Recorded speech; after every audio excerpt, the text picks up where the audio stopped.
සතුට පිරුණු සුන්දර දවසක් වේවා කියන ප්‍රාර්ථනාව එක්කම මගේ YouTube නාලිකාවට ආපු යාළුවෝ සියලුම දෙනා ආදරයෙන් පිළිගන්නවා.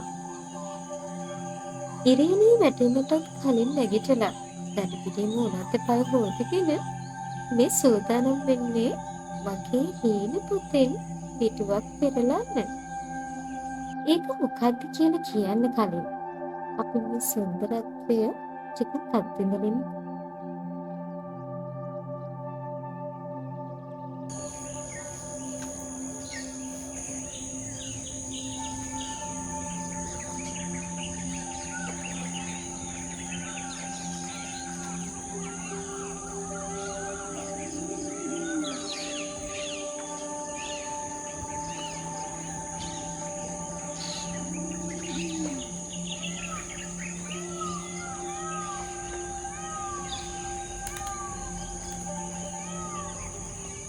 මම මේ ඉන්නේ මගේ ගමේ තියෙන සුන්දරත්වය මෙතිකයි කියා නිම කරන්න බැරි ස්ථාන දෙකින් එකක. මාතර දිස්ත්‍රික්කයට අයත් අකුරැස්ස නගරයේ ඉඳන් දෙනියාය පාර දිගේ යන ඕනෑම අයෙක්ගෙන් ඉත ගැටෙන ස්ථානයක් තමයි මේ පුංචි වැව. මාරඹ මැවයයි කියලා ගම්මුන් විසින් හඳුන්වනු ලබන මෙහි අපූර්වත්වය සොබාදහමට ආදරය කරන ඔබත් එක්ක බෙදා ගන්නයි මගේ මේ සූදානම. ඉතින් අද මගේ නවාතැන වුණේ මා කුඩා කල පටන් දන්නා හඳුනන හිතවතකලිය හරි අපූර්ව නිවහනක්. පාන්දරම උණුසුම් තේ කෝප්පයක් බොන ගමන් මං තව ටිකක් වැව දිහා ආසාවෙන් බලන් හිටියා.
ඇහතේ නිරතායාගෙන අපූර්ව වගේම කුරුළු පිටහන සමග මුසුණු සොබා සිරි දෙලින අතරේ හරි අපූර්ව දර්ශනයක් මගේ නිත ගැටුණා. ඒ තමයි මේ වැවේ මල් නිවන්න පොඩි පදවන්නේ. වීඩියෝ අවසන් වෙනකන් බැලුවොත් මේ ඔරුවාර ගමනාවක් ඔබට දකින්නට පුළුවන් වෙයි.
මේ තමයි හොඳම වෙලාව අද දවසේ ප්‍රධාන කර්තව්‍යට මුල පුරන්න. මම හිතන්නේ ඔයාලා දැනටමත් දන්නවා ඒ මොකක්ද කියලා.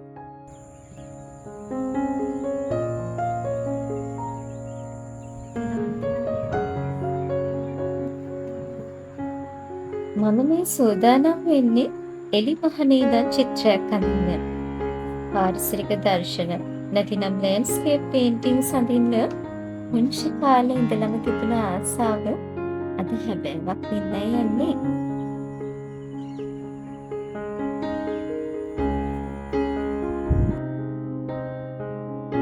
ඔන්න ඉතින් හැමදාම වගේ ටිකක් බයෙන් මම චිත්‍රපාත කරන්න පටන් ගත්තා. වැඩක් පටන් ගන්න කලින් වෙන පිළිගියාව හැමෝටම හුරු පුරුදු ඇති කියලා මම හිතනවා. ඒකෙදි නම් මම දවසටහන් පැන්සලෙන් අඳින්න ගියේ නැහැ. මොකද මම අද භාවිත කරන මාධ්‍ය වෙන්නේ ඇක්‍රිලික් නිසා. ඒ නිසා වැරදුනොත් ඒක නැවත තින්ත මගින් මකන්න අපිට පුළුවන්කම ලැබෙනවා. සුදු, කහ, රතු, දුඹුරු, පොළ, නිල් සහ කළු යන වර්ණ 6 භාවිතයෙන් අපි බලමු කොහොමද මේ චිත්‍ර නිර්මාණය කරන්නේ. නිල් වර්ණයේ ප්‍රභේද භාවිතා කරලා පළමු අදියර මෙතනම් සෙස්ලේක මම අවසන් කළා. ඉරේනේ ටිකක් තද නිසා මගේ මොන තියෙන ප්‍රියමනාපව නැගී ගිහින් වගේ මට හිතුනේ. ඒ වුණත් මානසිකව උපරිම සුවයක් සබාදහමට ලබා දීලා තිබුණ නිසා සිතුවමට අවශ්‍ය අවධානය නම් කොයි මොහොතකවත් මගෙන් ගිලිහී ගියේ නැහැ.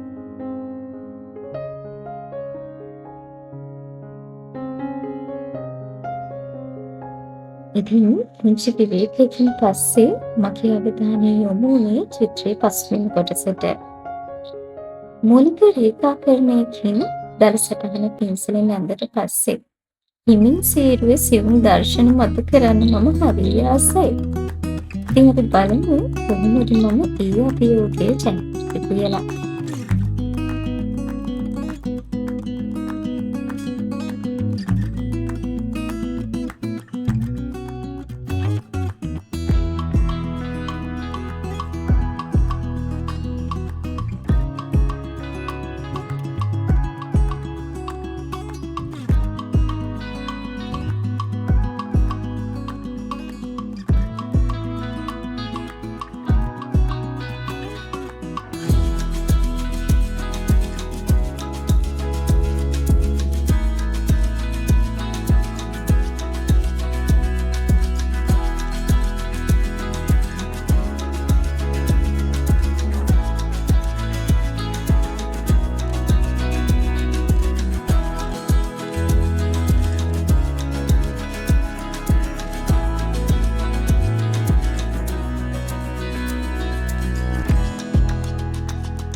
ඒකාකාරීව වැඩ කිරීම කියන්නම තරමක් අසීරු දෙයක්. ඒ නිසා ගත පිටා බල වුණාම මම සොයන්නෙම සොබාදහම. ඈතින් පේන කඳුයායවල් ජනයේ රිද්මය වගේම විටින් විට ඇහෙන කුරුලුගේ හඬවල් මැද අපි අතර හමුවෙනවද වන්දා. මේ අතරේ මම ආයෙත් මගේ චිත්‍රපටකට හැරුණා. මේ දවස්වල හවස් යාමේදී හොඳ චුල්ල වැස්ස. ඒ නිසා ඊට කලින් චිත්‍රය ඇඳලා ඉවර කරන්නයි මගේ කල්පනාව.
ඔන්න ඉතින් වැඩ කරන අතරවාරේ හිතවත් මාම කෙනෙකුගෙන් මට චූටි තෑග්ගක් ලැබුණා. ඒකත් රස බලලා ඉවර වෙලා මම නැවතත් මගේ චිත්‍රය අඳින්න පටන් ගත්තා.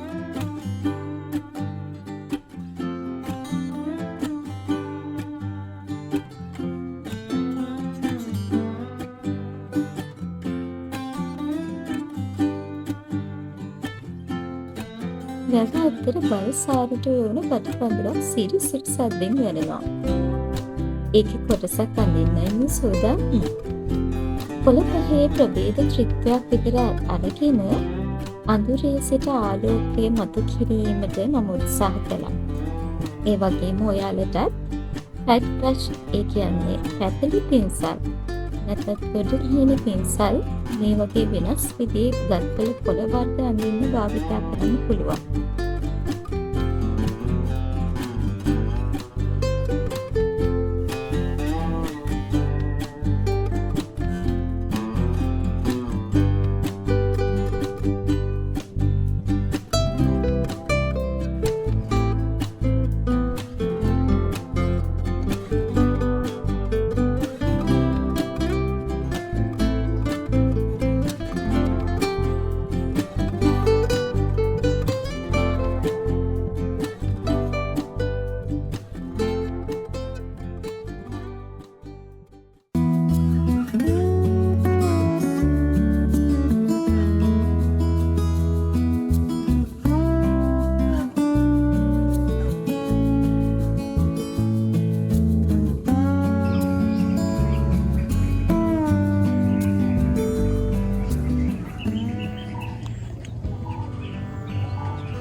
වැවේ දියරලිවල රිද්මය වගේම තැනින් තැන දැනට වැඩෙන කන්ගස්වල අපූර්වත්වය වර්ණමකින් ඔප්නම්වන්න මම උත්සාහ කළා.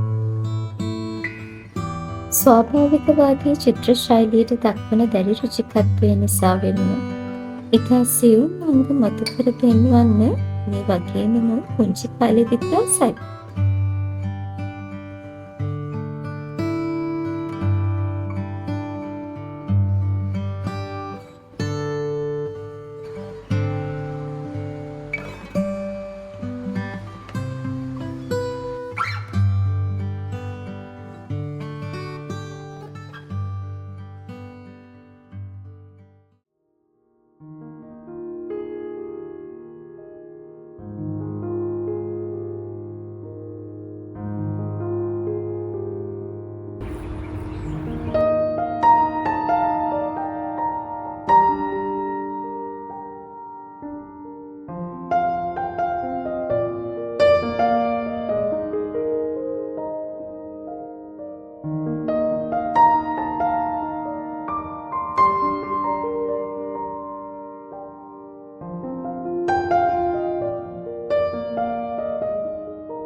ඔන්න ඉතින් දැන් මගේ චිත්‍රය අවසන් කරන්නත් ළඟයි. මේ අතරපාරේ මගේ ඉහළියගේ මව ලස්සන මානෙල් මල් දෙකක් අරගෙන මට ගෙනත් දුන්නේ ඔයාලා දකින්න ඇති. අපි දැන් යමු මේ මල් වල අපූර්වත්වය සිතුවමට නගන්න. මානෙල් මල් අඳින අතරේ මට මතක් වුණේ එක දෙයයි. ඒ තමයි මේ ගමේ ඇතැම් ගම්මුන්ගේ බඩකට පුරවන්න මේ පුංචි මලකට පුළුවන් නේද කියන වගේ.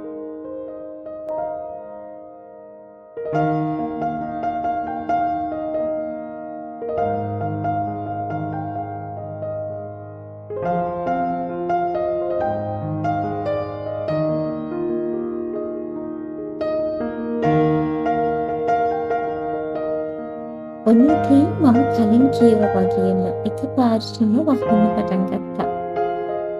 ආරෝග්‍යයේ ක්ෂණික වෙනස් වීම අධ්‍යයනය කිරීම එතරම් පහසු දෙයක් නොවන බව ලෝකතල චිත්‍ර ශිල්පී ක්ලෝඩ් මුලේ මහතා විසින් පහදා දුන් කරුණ මගේ මනසට නැගුණ මේ වෙලාවේදී.